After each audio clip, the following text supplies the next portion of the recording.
오늘 말씀은 바울 사도가 로마 옥에서 기록한 에베소, 빌립보, 골로새서, 빌레몬서라고 하는 4대 옥중에서 기록한 서신 중에 하나로 에베소 교회에 보낸 로마 옥에서의 바울 사도의 서신입니다. 이 에베소서를 이해하려면 사도행전을 이해를 해야 가능합니다. 사도행전에 보면 바울 사도가 이 3차 전도 여행에서 어떻게 에베소를 전도하였는지를 먼저 돌아보아야 합니다. 바울은 2차 전도 여행에서 고린도를 전도한 다음 잠시 아시아인 터키 지역인 에베소에 들러 회당에서 유대인들과 변론을 벌인 적은 있었지만 곧 저들을 작별하고 떠나면서 이런 말을 남깁니다. 하나님의 뜻이면 너희에게로 돌아오리라. 이 말씀 앞에 어떤 말씀이 있냐면 저들이 바울로 하여금 더 머물기를 청하였으되 허락지 아니하고 라는 참 알 수 없는 그런 말씀이 있습니다. 그러면서 하신 말씀이란 것입니다. 하나님의 뜻이면 너희에게로 돌아오리라 하고 배 타고 에베소를 떠나서 선교 출발 교회인 실루기아의 안디옥 모교회로 돌아갑니다. 그러므로 2차 전도 여행에서 잠시 지나치듯 했던 에베소에서의 회당에서 유대인들과의 변론을 하였으나 바울은 하나님의 뜻인지 아닌지 여기서 더 머물러야 되는지 복음을 증거해야 되는지 확신하지 못했다. 그런 뜻입니다. 왜 바울 사도가 이런 마음을 가지게 되었느냐 하면 여러분 잘 아시는 것처럼 바울 사도는 2차 전도 여행 중에서 아시아에서 말씀을 전하기를 원했습니다. 그래서 사도행전 16장 6절에 보면 성령이 아시아에서 말씀을 전하지 못하게 하시거늘 했습니다. 바울의 뜻과 성령의 뜻이 충돌된 것입니다.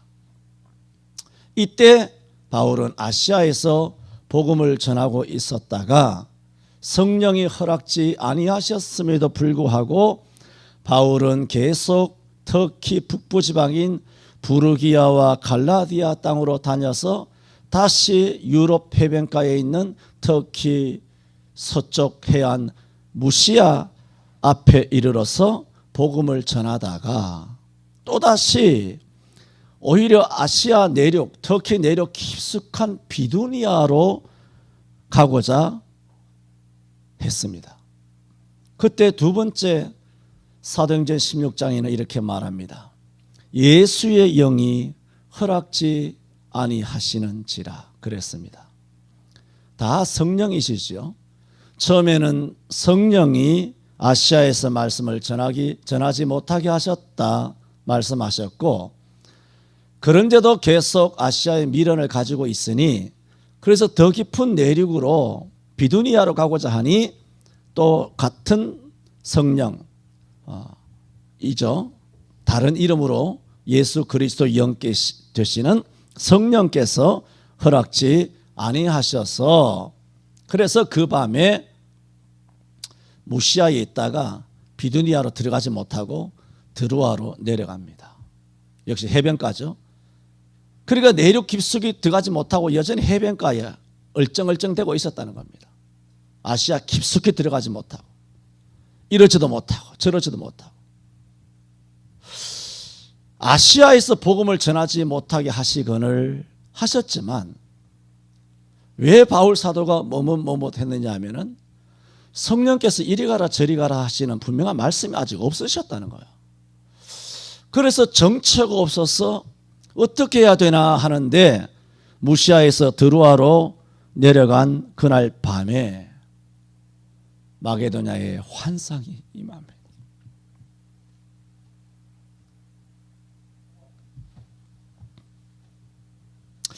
밤의 환상을 통해 마게도냐로 건너와서 우리를 도우라 하는 메시지를 듣고 바울이 이 환상을 본 후 하나님의 뜻임을 확신하고 마게도냐가 유럽이죠. 마침내 아시아를 떠납니다. 그래서 에게해를 지나서 그리스죠. 유럽의 첫 발을 내디딘 것이 바로 빌립보 성입니다. 이로써 유럽의 빌립보, 데살로니가, 베레와 아덴, 그리고 아까 말씀드렸던 고린도까지 복음을 전하게 된 것입니다.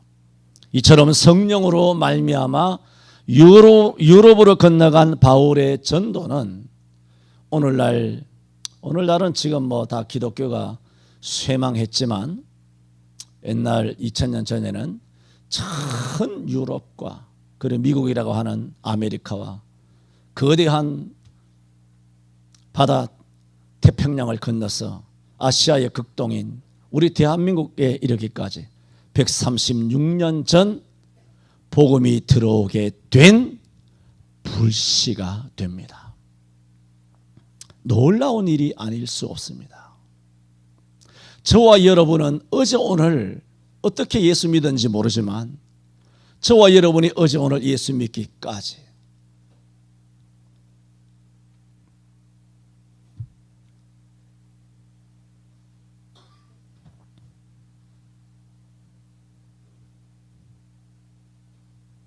성령께서 계획하신 것은 창세전이지만 사도행전을 보면 2000년 전부터 성령께서는 작업하셨다는 거예요.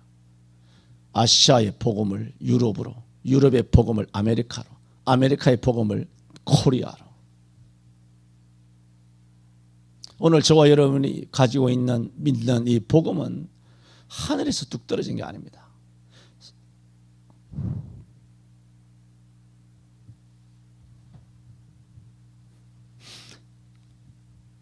수많은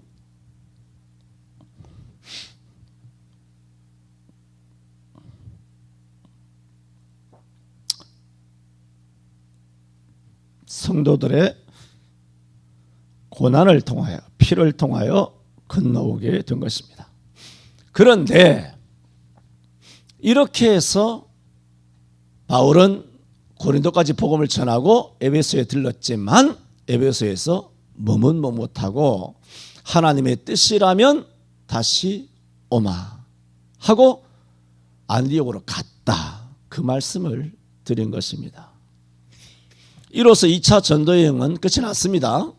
그런데 그 뒤로 3, 4년 뒤에 바울 사도가 다시 안디옥에서 3차 전도여행을 출발합니다. 3차 전도여행은 1, 2차 전도여행 때 설립한 교회들을 다시 둘러보며 더 든든하게 세우기 위한 목적으로 출발하게 됩니다. 그래서 먼저 1, 2차는 바다로 출발했다가 그 다음에 3차는 내륙으로 출발합니다. 그래서 당도한 곳이 오늘 바로 에베소입니다. 에베소에 들어오게 됩니다. 에베소에 들어오면서 바울의 그 유명한 일성이 있습니다. 너희가 믿을 때에 성령을 받았느냐. 에베소 교인들은 깜짝 놀랐습니다. 우리가 세례 요한의 세례만 알 뿐 성령은 받지 못했다. 이 메시지를 바울 사도의 외침에 에베소 사람들이 듣고 주 예수의 이름으로 세례를 받고 바울이 안수하니 저들이 방언도 하고 예언도 하는데 모두 12사람쯤에게 놀라운 역사가 임하게 됩니다. 이것이 사도행전 19장 7절의 사건입니다. 그래서 바울 사도는 2차 전도 여행 때와는 달리 이건 성령께서 12 감독이죠. 나중에 감독이 되는데 이 감독에게 놀랍게 역사하시는 것을 보고 이것은 분명히 에베소에서 문을 여셨구나. 성령께서 에베소에 머물면서 복음을 전해도 된다라고 하는 분명한 확신과 사인으로 확신하고 그때부터 제자들을 두란노 서원이라는 곳을 세운 다음 거기서 약 2년여 동안 집중적으로 제자들을 양육하게 됩니다. 이것을 성경은 이렇게 기록했습니다. 이같이 2회 동안을 하매 아시아에 사는 자는 유대인이나 헬라인이나 다 주의 말씀을 듣더라 그랬습니다. 에베소는 여러분 남부 그리스 아가야의 수도가 고린도라면 이 에베소는 당시 로마 시대에서 터키 아시아 지역의 수도입니다. 오늘 이 서울에 지금 1,000만이 좀 되지 못한다고 합니다만 1,000만만 살고 있지만 여기에 전국 팔도에서 들락날락하는 사람들이 수천만입니다. 서울을 왕래하는 사람들이. 당시도 마찬가지입니다. 터키는 얼마나 큰 나름대로 대륙인가요? 큰 나라인데 이 에베소에 아주 화려한 로마의 문화들이 있기 때문에 상거래라든가 그 다음에 거기 물산들이 많이 있기 때문에 전 터키 지역에서 이 에베소로 몰려오는 겁니다. 그러므로 에베소에서 성령의 역사가 일어나게 됨으로써 많은 사람들이 왔다가 다 복음을 받아서 지방으로 고향으로 내려가게 됩니다.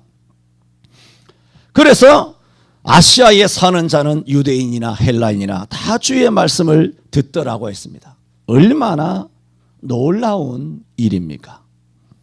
에베소에 복음 전한 그 복음이 아시아에 퍼져 나갔다는 의미입니다.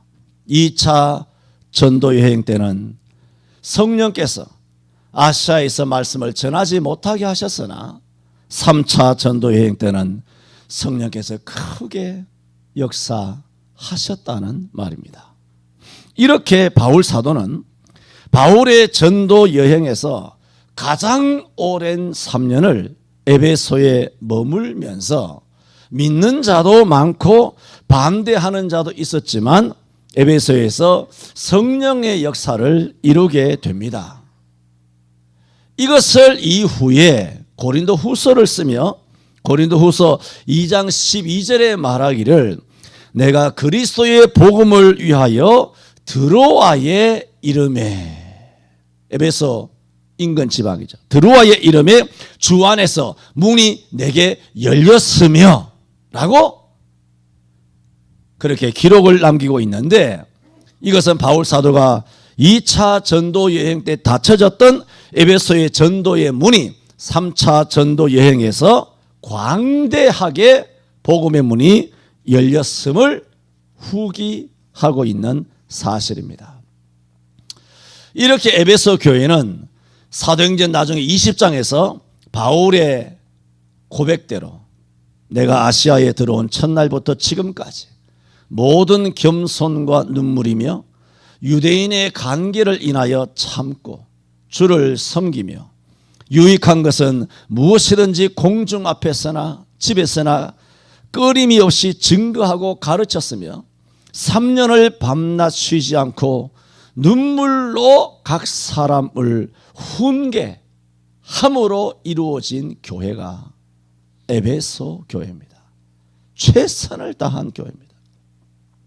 그때 바울 사도가 자신의 사명을 에베소 교회 앞에서 고하기를 나의 달려갈 길과 주 예수께 받은 사명 곧 하나님의 은혜의 복음을 증거하는 일에 있어서는 나의 생명을 조금도 귀한 것으로 여기지 아니하노라. 사도행전 20장 24절에 자기 고백을 남기고 있습니다. 그 이후로부터 바울 사도는 실제로 주를 위하여 사명을 위하여 예루살렘에 들어가면 죽을 줄 알지만 순교의 길에 본격적으로 발걸음을 내딛기 시작합니다. 길었죠? 오늘 길 수 있습니다. 에베소서는 그와 같은 과정에서 세워진 교회입니다. 나중에 순교의 길을 걸어가기 위하여 예루살렘으로 갔다가 가이사랴로 도피했다가 로마를 와서 1차 투옥되면서 에베소 교회를 생각하면서 펜을 든 것, 그것이 바로 에베소 편지입니다. 오늘 이 에베소 지역은, 에베소서는 큰 여신 아데미를 섬기는 전각지기, 사당의 신당의 수호자라는 별명이 있을 만큼 우상으로 가득 찼던 도시가 에베소 교회입니다. 에베소의 우상과 음란, 영적 도덕적인 극히 타락한 것은 천하에 알려져 있습니다. 에베소의 별명이 뭐냐? 아데미의 전각지기다. 우상의 수호자다. 그게 수도 서울의 별명이었다. 그런 말입니다. 그래서 바울 사도는 오늘 5장에 와서 이렇게 말합니다. 앞장들은 전부 다 너희가 원래는 허물과 죄로 죽었던 너희가 예수 그리스도의 은혜로 말미암아 믿음으로 구원을 받았나니 이것이 너희에게서 난 것이 아니고 하나님의 선물이라. 전에는 너희가 그리스도의 백성이 아니더니 이제는 그리스도의 백성이 되었다. 전에는 너희가 그리스도에게서 멀리 떨어졌더니 이제는 예수 그리스도의 피로 하나님과 가까워졌다. 너희가 은혜로 구원을 받았다라고 약 4장까지 쭉 말하였다면 5장 이 부분은 그러므로 너희가 은혜로 구원을 받았다면 이 우상인 타락한 이 도시에서 너희가 어떤 삶을 살아야 하느냐? 너 자신만 예수 믿고 구원받았다고 하여 주일날 교회처럼 시계추처럼 그렇게 똑딱똑딱하며 너만 교회 왔다리 갔다리 그렇게 하지 말라는 얘기예요. 너가 지옥과 저주와 사망과 어둠과 심판에서부터 내가 너를 불러내어 건졌는데 네 하나 건지려고 내가 너를 부른 것이 아니라는 거예요. 그래서 일어나라고 말하고 있어요. 14절에 읽어봅니다. 시작. 그러므로 이러시기를 잠자는 자여 깨어서 죽은 자들 가운데서 일어나라. 그리스도께서 내게 비치시리라 하셨느니라 하셨습니다. 제목입니다. 저는 오늘 이 제목을 통하여 몇 가지로, 크게는 2가지지만 간단한 내용이 아닙니다. 먼저 드리고 싶은 말씀은 14절에 잠자는 자여 죽은 자들 가운데서 깨어서 일어나라고 했습니다. 이것은 누가 하시는 말씀입니까? 바울이 하는 말이 아닙니다. 하나님께서 하시는 말씀입니다. 하나님께서 누구에게 하시는 말씀입니까? 에베소 성도들에게 하시는 말씀입니다. 하나님이 하시는 말씀이에요. 우리는 디모데전서 2장 4절에 하나님은 모든 사람이 구원을 받으며 진리를 아는 데 이르기를 원하시느니라 하시는 말씀처럼 오늘 하나님께서 잠자는 자여라고 부르고 계신다는 것입니다. 하나님께서 잠자는 자여라고 부르고 계신다는 것은 저들도 너희처럼 예수 믿고 진리를 아는 데 이르기를 원하신다는 거예요. 그래서 하나님께서 에베소에는 너희는 예수 믿고 구원받았지만 에베소에 이처럼 우상과 이단과 미신과 도덕적으로 영적으로 타락하며 살아가는, 그야말로 영적으로 사망하여 죽은 자 가운데 살아가는 사람들이 얼마나 많이 있느냐. 너희는 잠에서 깨어났지만 에베소에 사는 도시민들은 여전히 잠자는 자들 아니냐. 저 잠자는 자들을 향하여 하나님께서 부르는 겁니다. 에베소 교인들이 구원을 받았지만 아무도 잠자는 자를 부르지 않자 하나님께서 안타까워서 부르시는 겁니다. 잠자는 자여라고 부르는 거예요. 우리가 전도 안 하니까 하나님이 애가 타서 잠자는 자여라고 부르고 있다는 겁니다.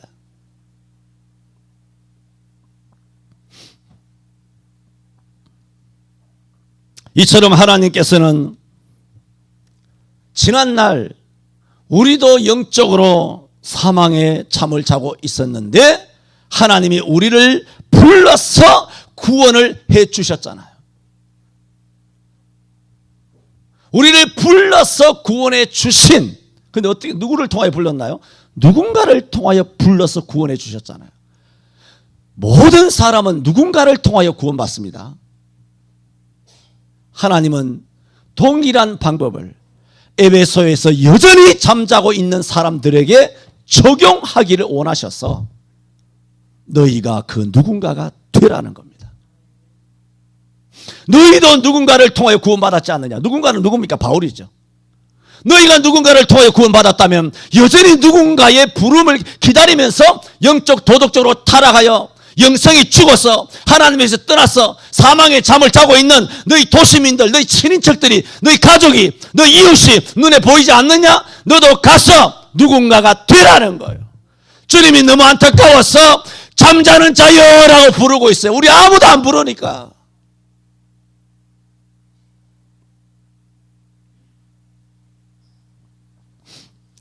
누가복음 15장 4절에 잘 아시지 않습니까? 목자의 비유입니다. 너희 중에 어느 사람이 양 100마리가 있는데 그 중에 하나를 잃으면 99마리를 들에 두고 그 잃은 것을 찾도록 찾아다니지 아니하겠느냐? 이 말씀처럼 하나님께서는 당신의 잃어버린 자녀를 찾기 위한 그런 애타는 간절함을 오늘 잠자는 자여라는 이 부르심에 담아내고 있습니다. 이 사실을 로마옥에서 성령의 계시를 받고 이제 바울이 에베소 교회를 돌아보지 못하잖아요. 사도행전 20장에서 마지막으로 에베소 장로들을 만나면서 다시는 너희 얼굴을 볼지 못하노라 하는 소리를 통하여 장로들이 너무나 슬퍼서 바울을 서로 다 껴안고 크게 통곡하며 눈물을 흘렸다고 말한 것처럼 다시는 보지 못하는 거예요. 이제 바울이 가서 어떻게 하겠어요?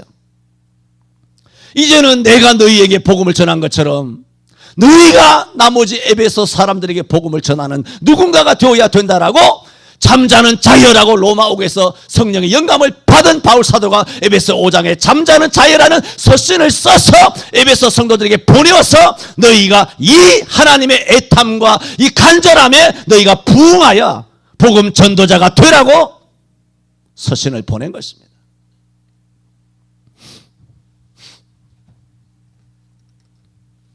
그러면 두 번째로 하나님은 어떻게 부르신가? 누군가가 우리라 그랬죠? 우리가 돼야 된다 그랬죠? 그런데 어떻게 우리인데 우리가 어떻게 해야 되느냐는 거예요. 어떻게 부르시느냐? 8절을 보면 너희가 전에는 어두움이더니 이제는 주 안에서 빛이라. 빛의 자녀들처럼 행하라. 빛의 열매는 모든 착함과 의로움과 진실함에 있느니라 그랬습니다. 하나님께서는 우리를 통하여 부르시기를 원하시는데 우리가 첫째로 어떻게 하기를 원하느냐? 소극적으로는 너희가 빛의 자녀가 되었어. 빛의 자녀죠 이미. 빛의 자녀로서 모든 착함과 의로움과 진실한 삶을 살아라. 이 소극적이에요. 문제는 그리스도인답게 살아라는 거예요. 여러분 우리가 그리스도인답게 살지도 못하면서 가서 복음 전하면 그것이 통할 리가 없지 않습니까? 일단은 우리가 은혜로 예수 믿고 구원을 받았다면 그저 받았다면 은혜는 그저 받았지만 이제 그리스도인답게 살기 위해서는 노력하라는 거예요. 하나님의 성품을 담도록 에베소 성도들처럼 도덕적으로 타락하지 말고 술 먹지 말고 담배 피우지 말고 도박하지 말고 간음하지 말고 타락하지 말고 주의를 지키면서 뭔가 세상 사람과 다름, 그게 뭐예요? 거룩이죠. 그것을 보여주라는 거예요. 어떻게? 빛의 자녀들처럼 행해야 한다라는 말입니다.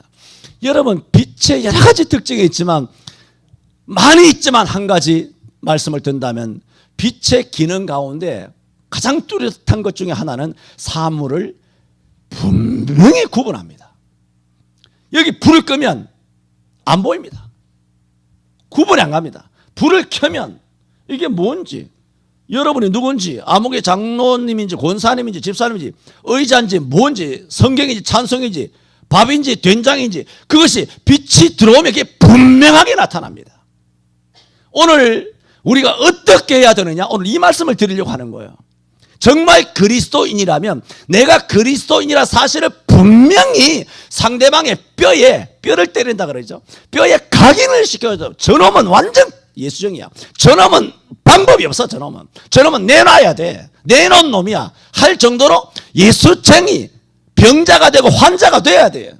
예수쟁이가 돼야 돼요. 정의가 전문가라는 뜻이잖아요.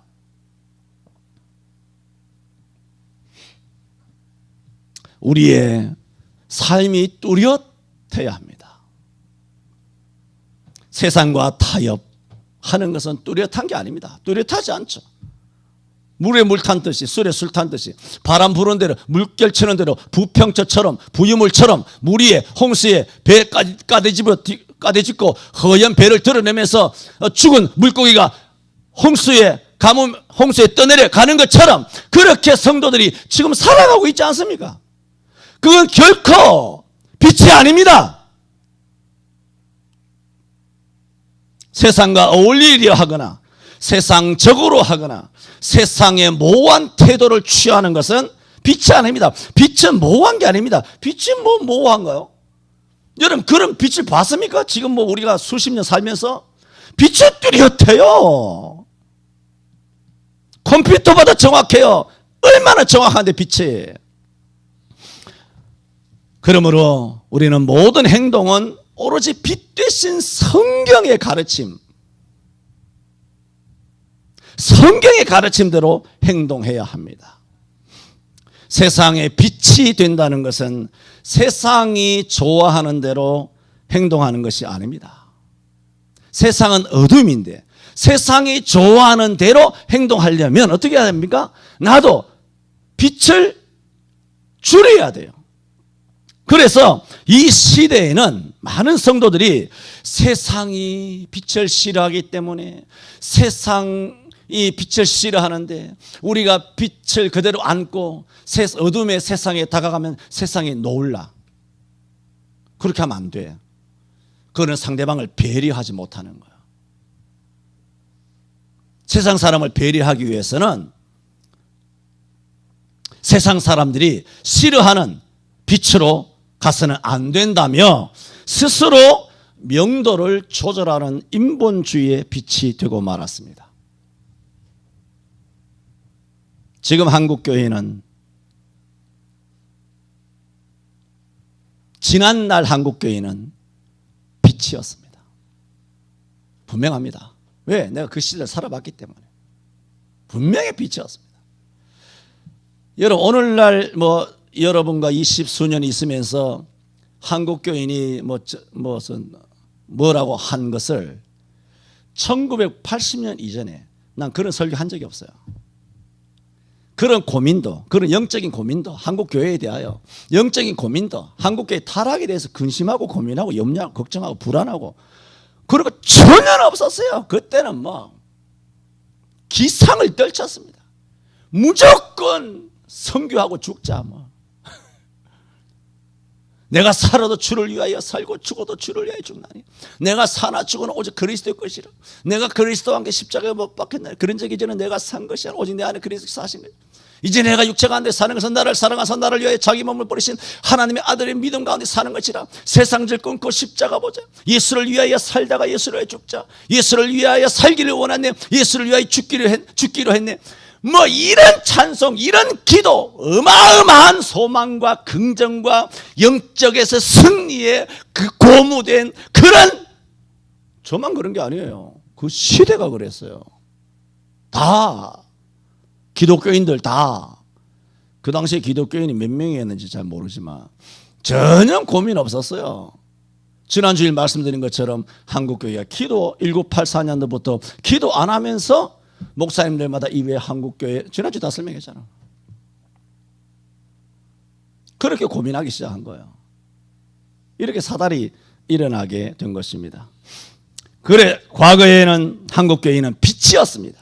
그래서 기독교인 그러면 우리 살아봐서 알잖아요. 온 세상이 인정했습니다. 특화된 행동이 있었습니다. 술 안 마십니다. 그렇죠? 술 고주망태도 하루아침에 가서 끊고 돌아옵니다. 사람들이 화들짝 놀랍니다. 심지어 교회 가서 얼마나 많이 복을 받았는지 교회 가면 돈 주는 줄 알아요. 장로가 월급 얼만데 뭐 논떼기 밭떼기 남의 소장농 하는 사람이 뭐 몇천 평씩 몇만 평씩 몇십만 평씩 사들이는 거예요. 우리 가문이 그랬다는 얘기예요. 그렇게 내 가문을 이야기하는 게 아니에요. 우리 할아버지가 그랬어요. 할아버지가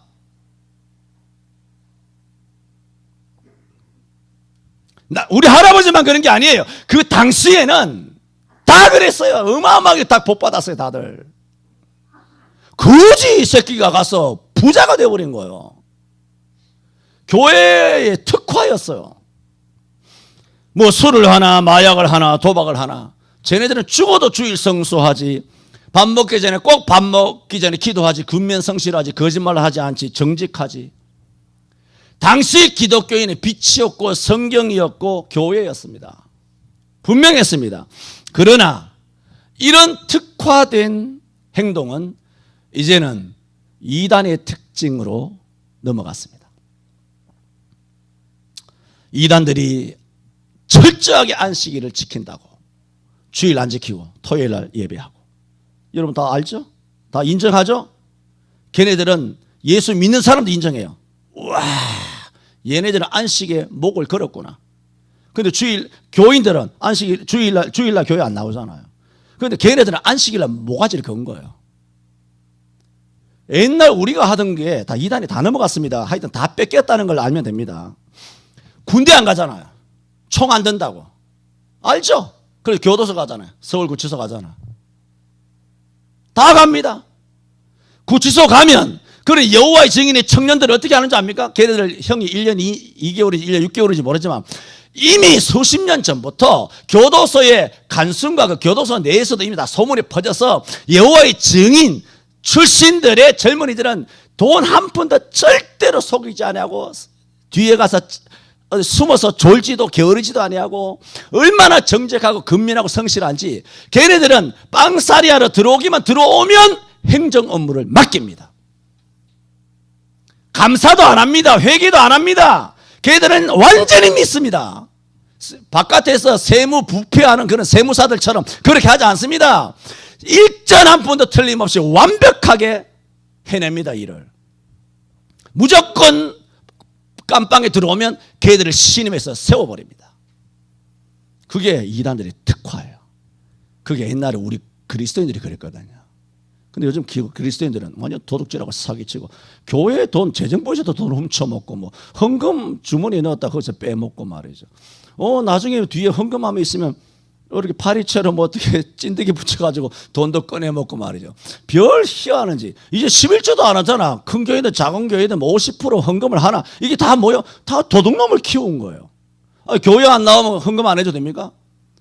지금 열매를 보면 나무를 알 거 아니에요. 내가 자꾸 이런 말한다 저런 말한다 생각하지 마시고 오늘 이런 말한다 저런 말한다 하는 말씀도 오늘 본문에 성경의 배경을 또 이야기하게 돼요. 이야기하게 되는데 지금 나타난 열매가 그렇잖아. 내 말이 아니라 사실 다 그렇잖아요.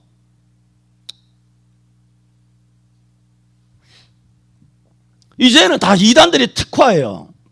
여러분 이슬람 보세요. 전 세계 자기 나라도 아니잖아. 남의 나라 와가지고 자기네 종교 신념을 주장하고 우리 하루에 다섯 번 기도해야 된다는 거예요.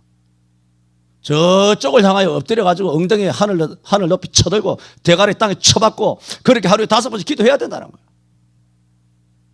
할랄 식품 먹어야 된다는 거예요. 대가리에 히잡을 써야 된다는 거예요. 명예살인이니 일부 다처제니 여성 할례니 입에 담기도 잔인한 짓들을 자기들의 문화라고 그대로 합니다. 그대로 해요.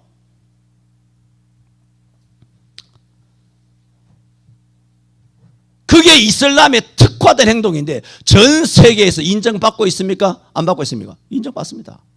다 배려해 줍니다. 사람 죽이는 것을 배려한다는 게 아니라 그들이 가지고 있는 거. 그래서 우리나라 백성도 아닌데 이슬람 사람들이 우리나라에 왔는데 왜 우리나라가 걔네들 먹고 마시는 것에 대해 걱정하여 할랄 식품을 우리나라 공장에 왜 만들어야 됩니까?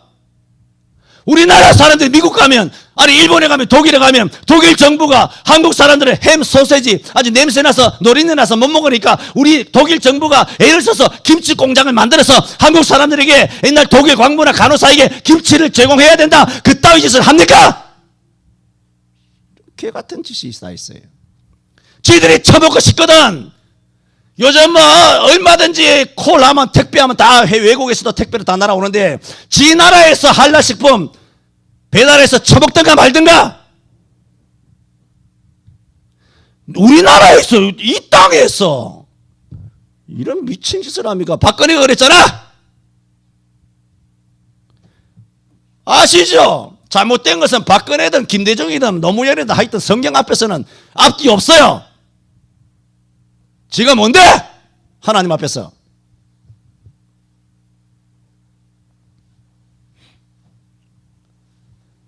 그렇다면 오늘날 기독교가 지금 뭔 말씀드립니까? 너희가 빛의 자녀들처럼 행동해야 어떻게 하느냐? 잠자는 자를 깨울 수 있다는 걸 이야기하는 거예요. 누군가가 너희인데 예수 믿는 너희가 먼저 부름받았으니 다른 사람도 너희처럼 부름받아야 되는데 그렇게 부름받으려면 바울이 어떻게 했냐는 거예요. 바울이 특화됐죠.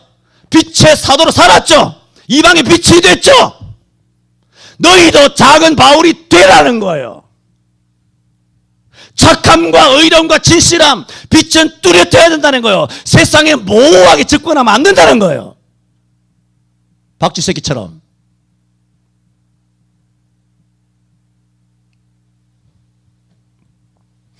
그러면 오늘날 기독교가 특화된 게 무엇이냐? 교회는 반드시 주의를 지킵니다. 지나가는 소가 웃습니다. 요즘 그런 말하면. 대충 빠지고 그러세요. 다 교회 안 나는 줄 아는데 누가 주일 성소를 인정해 줍니까? 직장에서, 사회에서, 나라에서 친구들이 오히려 우리가 주일 지킨다고 하면 비웃음의 대상이 된 지 오래입니다. 술, 담배 하지 않는다. 기독교인들이 더 잘하는데 뭘. 장난치나 지금. 강단에서 목사라고 장난칩니까? 거짓말합니까? 왜 거짓말 치고 그래요? 목사가 강단에 서가지고. 당신 성도들이 술 더 잘 처먹는 거 당신 알잖아. 11조? 이게 기독교인의 특화예요? 이게 전 국민의 비난의 대상이 되었고 그 비난에 편성해서 기독교인들도 안 하는 거예요. 안 하는 도둑놈들 교회 안에 수두룩합니다. 우리 교회만 100% 하지. 90% 넘어가면 내가 엎드려 절하겠어. 내가 진짜 교회마다 90% 넘어가면 내가 절할게. 내가 불러줘.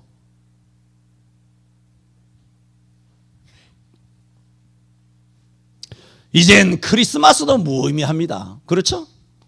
부활절이니 추수감사절이니 하는 것들은 우리들만의 잔치입니다. 금년에는 특히 중공 바이러스로 인해서 고난주일도 부활주일도 못 지키고 다 영상 예배했습니다. 도대체 기독교라고 하는 이 예수 믿는 우리들에게 특화된 행동이 옛날에는 수두룩했는데 지금은 1도 없습니다. 지금 여러분 머리 짜내서 생각해 보세요. 예수 믿는 그리스도인에게 그리스도인만이 할 수 있는 행동이 있는지 남아있는지 생각해 보세요. 없습니다. 하나도 없습니다.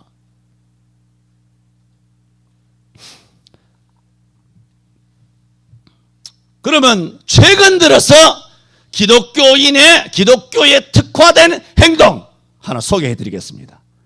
비난받는 것이 특화됐습니다. 손가락질 받는 것 특화됐습니다. 비웃음 받는 것 특화됐습니다. 영상 예배하는 종교 이거 완전히 이제 압니다. 5천만 명이 다 압니다. 가톨릭 아닙니다. 불교 영상 예배 뭐 그런 거 없습니다. 하지만 뭐 영상 예배 하는 덜어 있지만 없습니다. 영상 예배 그러면 개신교입니다. 내가 왜 기독교를 안 그러고 개신교로 말하는지 알고 있죠? 그건 기독교 아닙니다. 개신교지. 기독교는 40년 전부터 기도를 하지 아니함으로써 교회는 세속화되어 세상에 전도를 해야 되는데 세상에 러브콜을 보내기 시작한 거예요. 여러분, 전도와 러브콜은 달라요. 내가 전에 말했잖아. 세상은 복음을 전도해서 구원을 해야 될 대상인 죄인이에요. 구원의 대상이지 동행의 대상이 아니라고 말했잖아요. 어떻게 세상 사람들하고 노래방에 가서 동행합니까? 노래방에 가더라도 저놈을 반드시 전도해야지 대상으로 마이크를 잡고 노래를 하란 말이에요. 동행하기 위해서 노래하고 술 처먹지 말고. 이게 뭐 똥인지 된장에도 구분도 못하면서 그렇게 살다 보니 세상의 눈치를 보면 직장 가도 뭐 주변 사람 눈치 보고 요즘은 뭐 더 직장 생활하기 힘들죠. 우리 조봉근 청년은 어떻습니까? 힘듭니까? 힘들어요? 더 눈치 보게 됩니까? 눈치 보지 말고 찔러버렸어요. 오늘 말씀대로. 그렇다고 교양 없이 무리하게 막 이렇게 하라는 것이 아니라 지혜를 가져야죠. 기도를 잘 하니까 그래 하세요. 세상의 눈치를 보고 세상이 감정을 상할까 노심초사하고 지 부모한테는 막 대들면서 세상과 얼마나 옥기술 여기며 삼가 나 때문에 세상이 상처를 받을까. 야, 너희 엄마가 니 때문에 상처받는 거 생각해 임마. 부모 앞에서는 멋대로 은행 심사로 멋대로 행동하고 교회 와서도 멋대로 행동하면서 먼 세상에 가서는 요조숙녀같이 무슨 샌님같이 그렇게 해가지고 세상에서 겸양을 떨면서 쇼를 하고 앉았어. 가정스럽게. 하나님의 심중은 상관없이 세상이 상처받지 않도록 노력해왔습니다. 그것이 세상의 소금이라고, 그것이 세상의 빛이라고 한국교회는 가르쳐왔습니다. 세상의 소금과 빛이 둔갑된 것입니다. 기독교는 둔갑술의 귀재입니다. 성경에 세속화입니다. 세상에 잘 보이려고 하는 행동을 오늘 빛이라고 하지 않았습니다. 잘 보이기 위해서 착해라. 잘 보이기 위해서 의로워라. 잘 보이기 위해서 진실하라. 그건 일도 아니에요. 잠자는 자, 죽어가는 자, 영적으로 사망한 자, 심판받은 자, 저 사람들을 지옥에서 끌어내기 위해서 너희가 빛의 기능을 살리라는 거예요. 빛의 기능을 하라는 거예요. 빛은 결단코 어둠과 타협하는 게 아닙니다. 빛은 모든 사물을 뚜렷이 분별하듯 모든 세상 일에 분명한 판단을 내려야 합니다. 그런데 그 일을 요즘 누가 합니까? 무속인들이 합니다. 그래서 기독교인들도 뭔가 분명한 것을 얻기 위해서 점집을 다니고 있습니다. 빛. 제가 봤을 때는 웃기는 소리입니다. 그런데 지금 뭘 하고 있습니까? 에베소서입니다. 에베소 교인은 달랐습니다. 나중에 계시록 2장에 가서 에베소 교인들이 처음 사랑을 잃어버렸다고 책망을 받지만 이때만 해도 에베소 교회는 막강했습니다. 그때 행한 행동을 에베소 교회를 향하여 계시록 2장 1절 이하에는 이 에베소 교회가 그때 행한 잘한 행동을 칭찬한 부분이 있습니다. 내가 예수님이 하시는 말씀이에요. 밤모섬에 오신 성령께서 예수님께서 성령으로 사도 요한에게 하시는 말씀이에요. 에베소 교회에게 칭찬합니다. 내가 내 행위와 수고와 내 인내를 알고 또 잘 들어보세요. 악한 자들을 용납지 아니한 것. 자칭 사도라 하되 아닌 자들을 시험하여 그 거짓된 것을 드러낸 것. 말하자면 어둠과 거짓은 제거했다는 거예요. 뚜렷이 분별시켰다는 겁니다. 교회 안에 어둠의 세력, 비성경적인 거 제거했다는 것이죠. 또 내가 참고 내 이름을 위하여 견디고 게으르지 아니하였도다. 이게 에베소 교회입니다. 에베소 교회는 이런 빛 복된 자녀로서의 착함과 의로움과 진실한 삶을 살라고 요청을 받았지만 실제로 바울 서신을 통하여 이 옥중 서신을 통하여 온 이 에베소서의 5장에 기록되어 있는 8절의 말씀처럼 빛의 자녀로서 살아가기에는 불가능한 도시에서 살고 있었어요. 충분히 할 수 있는 도시였기 때문에 한 게 아니에요. 에베소 아까 다 말씀드렸잖아요. 이런 삶을 산다는 불가능해요. 에베소가 어떤 도시인데? 오늘 저와 여러분이 뭐 직장 생활하면서 사회생활에 부딪히는 무슨 깜도 안 되는 걸 자꾸 이야기합니까? 우리 서로 안 보기로 해요. 그걸 무슨 환란이니 박해니 뭐 어려움이니 그 뭔 얘기를 지금 하는 겁니까? 아니에요. 불가능한 상황에서 에베소 교회 성도들은 에베소라는 도시에서 빛이 되었습니다. 그래서 하나님께서는 도덕적으로 감각이 없으며 영성이 주고 하나님과 분리된 어둠 가운데서 잠자는 에베소 도시민들을 깨우기 위해서 에베소 성도들을 빛의 자녀로 사용하시어 에베소 사람들을 구원하시고자 저들을 부르신 것입니다. 누구를 통하여? 에베소 먼저 믿는 성도들을 통하여 저들을 어떻게 해서 빛의 자녀로서의 착함과 의로움과 진실함을 통하여서 잠자는 자들을 불러내시기를 원하셨습니다. 그러면 두 번째 어떻게가 뭐냐? 적극적으로 세상을 책망하라 그랬습니다.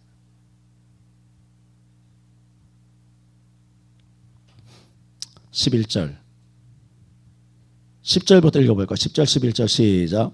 주께 기쁘시게 할 것이 무엇인가 시험하여 보라.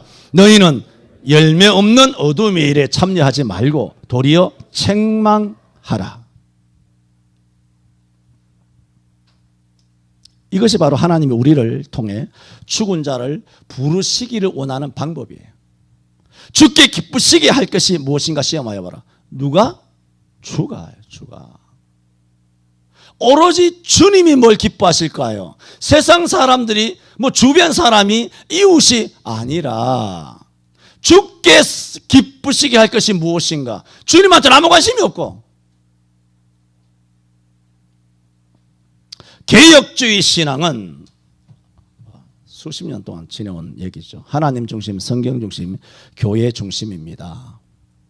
그러나 교회는 기도하지 않으면서 교회는 사람 중심이 되고 말았습니다. 교회가 어디 하나님 중심입니까? 교회가 어디 성경 중심입니까?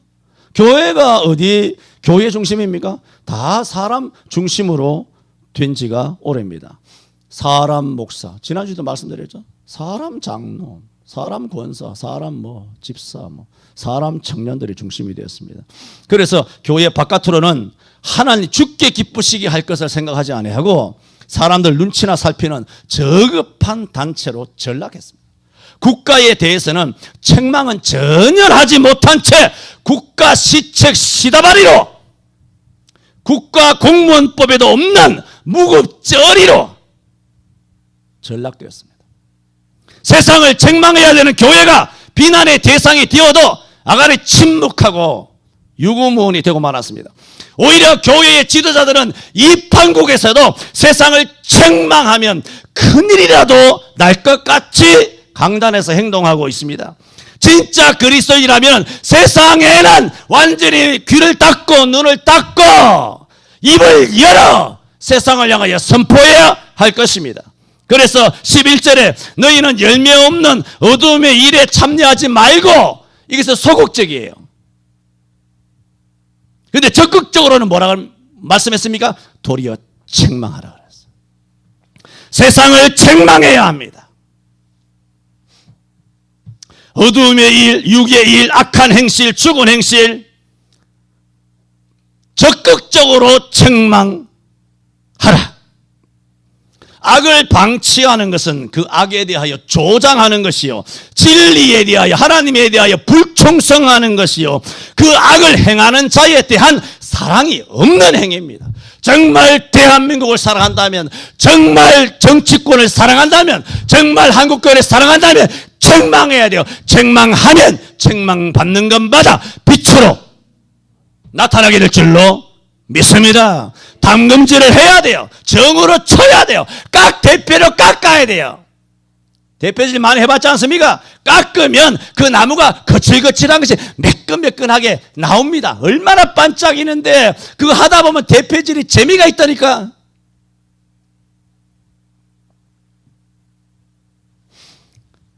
요한복음 3장 20절에 악을 행하는 자마다 빛을 미워하여 빛으로 오지 아니하나니 왜냐? 이는 그 행위가 드러날까 함이요 했습니다.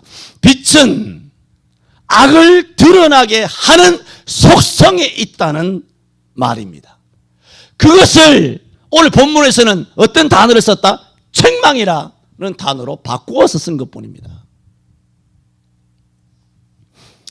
여러분 사도행전 19장에 보면은 바울 사도가 에베소에서, 지금 에베소 이야기 하잖아요. 에베소에서 바울이 회당에 들어가서 석 달 동안 담대히 3차 전도 여행 때죠. 하나님 나라에 대하여 강론하며 권면했습니다.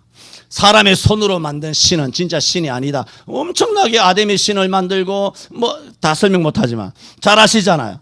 그러므로 많은 사람들에게 권면하니 다 믿겠습니까? 어떤 사람들은 마음을 다치죠. 마음을 굳게 하죠. 그래서 순종치 아니하고 어떤 사람들은 바울이 전하는 예수 복음을 비방하지 않습니까? 그 대표적인 사람이 누굽니까? 은장색이라고 말하는 아담의 신전에서 신상, 우상 같은 거 여러 가지 요즘 말하는 굿즈 같은 거, 여러 탤런트들 여러 가지 브로마이진이 여러 가지만 만들어서 그 우상으로 장사해 먹는, 왜 절에 같은 데 가보면 절 앞에 많은 거 팔지 않습니까? 불교와 연관되는 거. 그런 거 장사해서 먹고 사는 사람들이 에베소에 수두룩한데 거기서 거대 기업을 누리고 있었던 사람이 누구냐? 데메드리오예요. 그래 데메드리오가 자기 밑에 둔 직공들 수백인지 수천인지 모르지만 그 사람들 불러 모아서 이 바울의 복음을 멈추게 하지 아니하고는 자신들의 생계를 잇는 이 사업이 위태위태할 거 아니에요. 사업이 이제 망하게 생긴 거예요. 왜? 전 아시아가 다 복음으로 돌아가니까 난리가 난 거예요. 이걸 바울을 어떻게 때려잡든지 간에 포박하여서 어떻게 재판을 걸든 옥에 쳐넣던 거 해야 되지. 자기들 입장에서는 생계가 막막하게 된 거예요. 그래서 선전선동한 것입니다. 그때 이 데메드리오의 선전하는 말을 들어보세요. 바울이 지금 뭐 말씀드립니까? 중간중간에 제가 한번 체크합니다. 왜냐? 말씀 워낙 길기 때문에 사람들이 다 까먹거든요. 가다 보면 원숭이 똥꺼먹은 빨갛다 빨강해서 사과는 맛있다 맛있는 건 바나나 길다는 기차 이렇게 가다 보면 처음에 원숭이를 잊어버려요. 그러므로 지금 이야기하는 것은 우리가 에베소에 영적으로 사망해 있는, 여전히 교회 바깥에 있는 많은 사람들을 부르기 위하여 먼저 부름을 받은 에베소 성도들을 통하여 저들을 불러내야 되는데, 불러내기 위해서는 빛의 사람이 되어야 되고, 두 번째는 에베소 사람들이 행동하는 음란한 거, 우상 섬기는 거, 그 나쁘다, 성경에 어긋난다 라고 책망하라는 거예요. 이 두 번째, 이 책망하는 일을 해야 된다 라고 지금 바울 사도가 말씀하고 있는 거예요. 그래야 깨어난다는 거예요. 그래야 책망 만든 것마다 빛으로 온다는 거예요. 아이고 잘했다. 그거 괜찮아. 이것도 괜찮고 저것도 괜찮고 나중에 하나님 때가 되면 오겠지. 이렇게 해서는 일평생 교회 다닐 것 같습니까? 사생 결단을 해야 됩니다. 할렐루야. 여러분이 인격적으로 사니까 전도 하나도 안 되잖아요. 여러분 인격은 하늘이 알고 내가 알고, 하늘이 알고 땅이 알아요. 왜 전도 안 되는 줄 압니까? 그렇게 살기 때문이에요. 사람 좋게 한번 합시다. 오늘부터 못된 사람이 되자. 나쁜 사람이 되자. 아멘.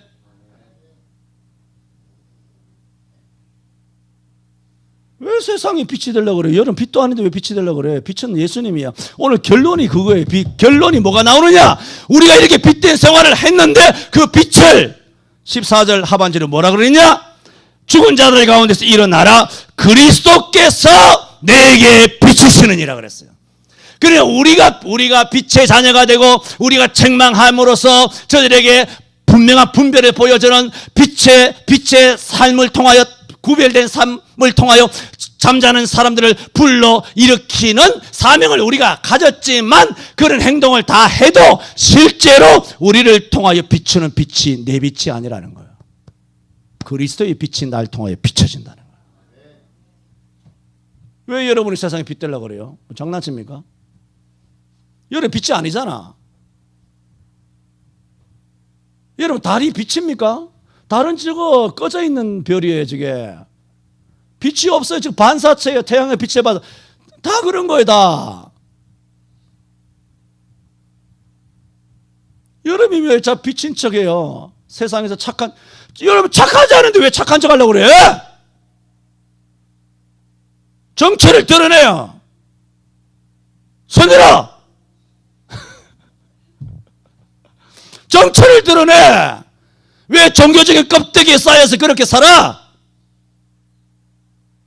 이렇게 살아도 어차피 전도 안 되잖아. 방법을 오늘 말씀대로 바꿔봐요. 한번 찍고 까불어 한번 깨봐. 교회를 핍박하는 사람이 있으면 박살을 내라고. 동네에서 거리에서 같은 성도들을 박해하는 또 다른 예수 믿지 않는 사람이 있으면 성도의 편에, 하나님의 편에, 예수의 편에, 말씀의 편에 해서 혈연도 지연도 다 끊어내고, 과연 교회 다니는 사람들이 어떤 사람인가를 보여주어야지. 친하다고, 같은 동료라고, 같은 직장인이라고, 같은 선후배라고, 그래 그 사람하고 몇 년 같이 살 것 같아. 나이 55세 되면 다 직장에서 쫓겨나와야 될 거 아니야. 55세 되면 교회 안 나올 거야? 55세 몇 년 남았어? 곧 55세야. 장로님 몇 살 때 은퇴하셨나요? 55세 때 은퇴하셨나요? 대답 안 해도 되는 줄 잘 알고 계시는구나. 김일의 청년 오늘 올해 춘추가 얼마입니까? 우리 청년들. 예를 들어 35세 하자. 20년 뒤에 다 옷 벗고 나와야 돼. 그 뼈 물을 거야? 다 뼈 못 묻고 다 도망다 나왔어 다. 뭔 그런 직장에다 모가지 걸고 있어. 마땅히 성실과 신의의 법칙대로 우리가 성실은 해야 되겠지. 신실하게는 살아야 되겠지. 그러나 거기서 20년 30년 살면서 하나 사람들 전도하지 못해서 그건 당신 죄야. 그 돈만 벌려고 보냈겠어 거기 하나님께서? 그거는 분명히 범죄예요. 그거는. 지난주에는 뭘 설교했나요? 기도 설교했어요. 기도 설교하고 나서 내가 들어보니까 아침 저녁으로 하루에 1시간씩, 그 2시간이죠. 아침에 1시간, 저녁에 2시간 기도하시는 분이 있다고 그래요. 또 내가 여기 있으면 밤에 나 귀신이 온 줄 알았는데 밤에 여기 9시인가 10시 와서 1시간 정도 기도하고 가시더라고요. 문을 안 열어주지 내가. 1시간 정도 기도하고 가시더라고요. 아, 어쨌든 지난주 예루살렘을 떠나지 말라, 예루살렘으로 올라가라 하는 말씀을 듣고 다 애를 쓰시겠지만 한두 사람이라도 그 말씀에 순종하여 기도의 자리에 돌아오게 하시니 감사하다. 오늘은 전도예요. 전도하자 제목을 안 붙여놔서 그렇지 부제가 전도예요. 부제가. 자, 그래 데메드리오가 자기 직공들 불러 모아놓고 선전선동하면서 자기 입으로 한 말이에요. 바울이 한 말이 아니에요. 자기가 하는 말이 이렇게 말합니다. 여러분 보세요. 사람들아 들으라. 바울이라고 하는 인간이 에베소뿐 아니라 거의 아시아 전부를 통하여 허다한 사람을 권유하여, 바울이 뭐라고 말했다고 말하느냐 하면 사람의 손으로 만든 것은 신이 아니라 말했다며 자기들 영업의 지장에 있다고 분기탱천한 거예요. 그러니까 바울이 무슨 말했다는 겁니까? 사람의 손으로 만든 것은 신이 아니라고 분명히 말했다는 거예요. 여러분 불교나 가톨릭 뭐 온갖 것 만들어가서 이렇게 뭐 온갖 것을 하는 인간들 많은데 많잖아요. 만들어 놓고 섬기는 사람들. 친인척이고 뭐고 만났을 때 혹은 이모니 동선이 뭐 언니니 동생이니 뭐 무슨 처족하니 그 마음 상할까봐 그렇게 하는 거 뻔히 알면서도 아이고 뭐 저기는 가톨릭 다니니까 아니 저기 불교 다니니까 저는 무교니까 뭐 저 맨날 무당 가고 뭐 토정 빌려 보고 맨날 뭐 이렇게 하니까 친인척이면 다 알 거 아니에요. 어떻게 사는지. 괜히 마음 상할까 싫어서 추석이든 설날이든 명절이든 만나면 여러분 입을 엽니까? 안 하고 수십 년 지나오니까 걔네들이 미습니까? 그 짓을 여러분이 하는 거죠. 하나님은 잠자는 자야 이렇게 애타게 부르짖는데, 잃어버린 한 마리 양을 찾기를 그렇게 애타게 있는데 우리는 혼자 아주 교양이 있는 그리스도인으로 살아가고 있다는 것입니다. 바울은 대놓고 남의 종교에 대하여 남의 종교를 건드린 거잖아요. 아데미가 우상 다른 종교잖아요. 남의 종교에 대하여 거침없이 뭐 했습니까? 책망했습니다. 손으로 만든 것은 종교가 아니다. 신이 아니다. 우상을 책망했고 귀신을 책망했고 이단을 책망했습니다. 바울은 개인적으로 빛으로 살았을 뿐만 아니라 적극적으로 세상을 책망했습니다. 수십 년 전부터 포스트 모더니즘이라는 이단에 넘어가가지고 인본주의적 교양떨기에 매료된 인간들이 타 종교를 비난하는 것은 지성인으로서의 도리가 아니라는 프레임으로 거짓 종교를 책망하지 못하도록 촘촘하게 그물을 짜 대학 인문학, 신문, 사설, 방송, 언론, 배우지 못한 연예인들의 얼굴팔이, 감성팔이, 거기에 휩쓸려 영혼까지 넘어간 대중들, 거기에는 박사, 의사, 판사, 검사, 교수, 기업인, 직장인, 언론인, 가정주부, 학생, 청소년, 어린이들까지 수많은 대중들로 하여금 성경의 반대편에 서게 했습니다. 비성경적인 사고와 이단적인 가치관과 저극한 철학과 헛된 철학의 속임수에 넘어갔습니다. 항상 말씀드리지만 그건 세상 사람들이라 치고 그럼 교회 안에는 타종교를 비난하는 것은 지성인으로서의 도리가 아니다라는 잘못된 거짓 철학과 헛된 철학과 프레임에 교회 안의 지도자들과 성도들, 청년들, 나름대로 교양 있게 살고 싶어하는 쩌는 그리스도인들, 나름대로 세련된 뭐 그런 그리스도인들, 그런 그리스도인들은 이런 거짓 프레임에 안 넘어갔을까요? 내가 항상 말하잖아요. 그리스도인들이 더 바보 병신이라고. 왜 거짓 종교에 대해서, 다른 종교에 대해서 말하는 것이 왜 지성인의 도리가 아닙니까? 그 성경에 있는 거예요. 내가 말하잖아. 한번 찾아와봐. 야, 그 말이 성경에서 한번 찾아와봐. 내가 짜장면 꽃배기 사줄게. 목사가 보통인데 꽃배기라고 제시했을 때는 굉장한 거야. 뭔 놈의 그런 말도 안 되는 마귀적인 것이 다 있어? 다른 종교를 비판하세요. 욕하세요. 비난하세요. 비방하세요. 책망하세요. 이 말을 잘 들으셔야 합니다. 이 끝이 아니에요. 그렇게 하기에는 바울처럼 지혜가 있어야 돼요.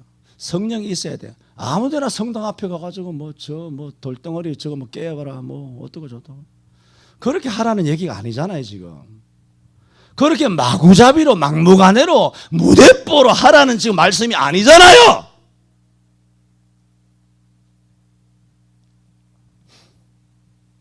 오늘날은 목사가 자기 교회라는 표현을 좀 이해하고 들으세요. 자기 교회, 자기 강단, 자기 예배 시간에 말씀을 증거하는 시간에도 세상과 우상과 귀신과 이단도 책망하지 못한 채 목사들이 쭈구리가 돼가지고, 바울은 그러지 않았습니다.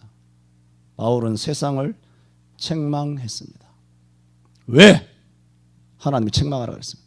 11절에 너희는 열매 없는 어둠의 일에 참여하지 말고 도리어 책망하라. 세 번째로 책망하면 책망받는 모든 것이 빛으로 나타납니다. 각설하고. 그런데 이 책망의 문제, 이제 책망의 문제 들어갑니다. 책망의 문제는 사실 어렵습니다. 아주 이게 예민한 문제예요.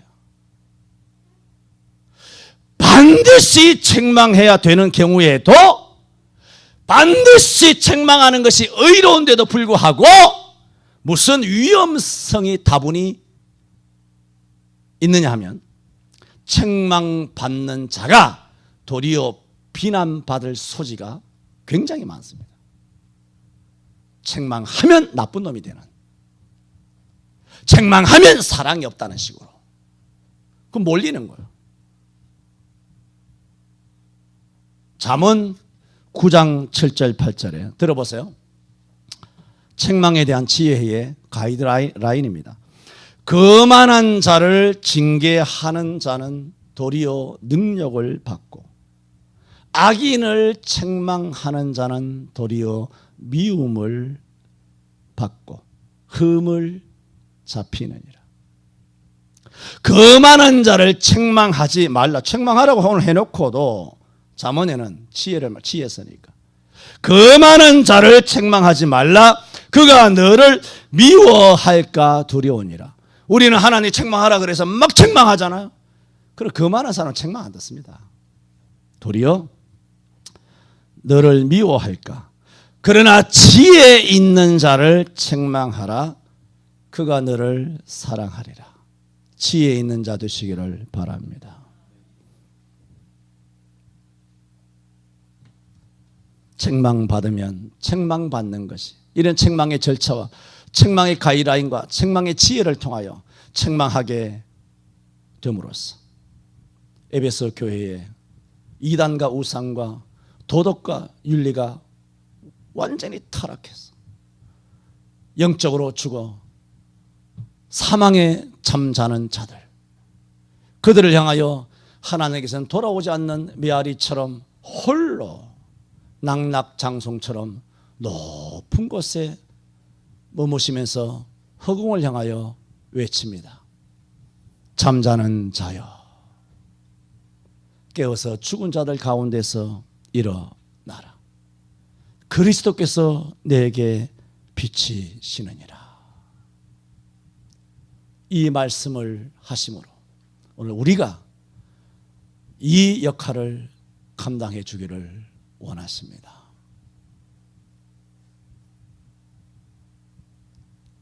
기도합니다.